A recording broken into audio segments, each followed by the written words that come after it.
अगर हम अपने आसपास की दुनिया को देखेंगे तो अक्सर हम ये पाएंगे कि लोग सभ्य और शालीन लोगों के साथ बुरा करते हैं, उनका अनुचित फायदा उठाने की कोशिश करते हैं। तो आज इस कहानी के माध्यम से हम यह आपको बताने की कोशिश करेंगे कि अक्सर अच्छे लोगों के साथ बुरा क्यों होता है। एक बार की बात है, एक बार एक बड़े पेड़ के नीचे एक छेद में एक जहरीला सांप रहता था।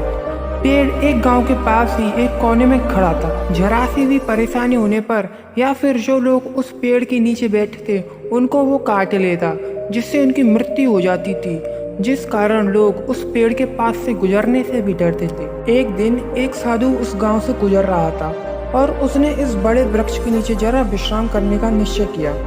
कुछ गांव के लोग जो अपनी गायों को चराकर वापस जा रहे थे, उन्होंने उस साधु को देखा और उसे उस सांप के बारे में बताया और चेतावनी दी और कहा, वह सांप उस वृक्ष के नीचे बैठने वाले लोगों को काट लेता है, जिससे उनकी मृत्यु हो जाती है। साधु उन ग्रामीणों की बात पर मुस्कुराया और पेड़ की ओर चल पड़ा और ग्रामीण वहां से चले गए। जैसे ही साधु ध्यान करने के लिए बैठा, सांप गुस्से से फुसकारते हुए अपनी छेद से बाहर आया और काटने के लिए तैयार हो गया।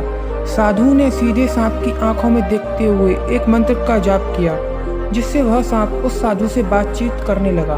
सर्प उस साधु से कहता है कि हे मनुष्य, क्या तुम मुझसे नहीं डरते?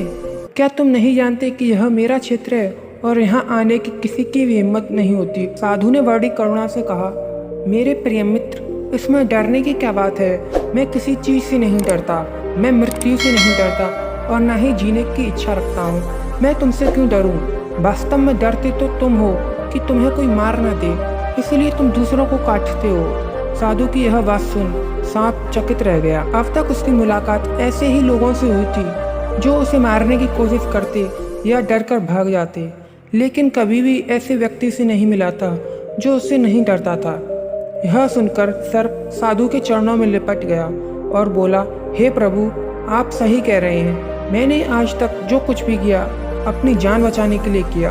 साधु की बातों से सर्प प्रभावित हुआ और उसने निश्चय किया कि आज से वह कभी भी किसी को नहीं काटेगा और अपना क्रोधी स्वभाव भी त्याग देगा। लेकिन इसका नतीजा उल्टा निकला।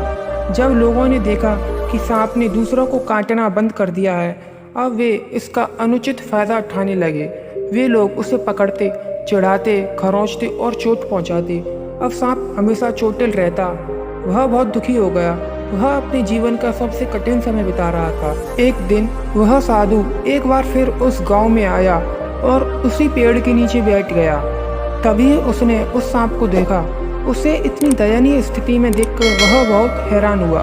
उसने उस सांप से पूछा, ओ मेरे दोस्त, तुम इतनी दयनीय स्थिति में कैसे आ गए?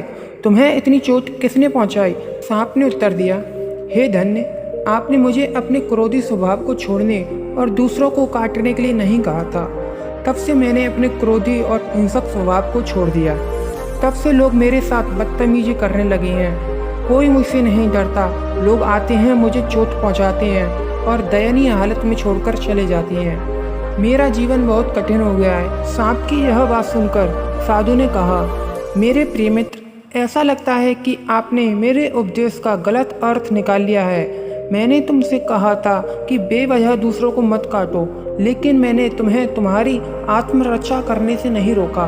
तुम अपने क्रूर स्वभाव का त्याग करो, लेकिन फुसकारना मत छोड़ो।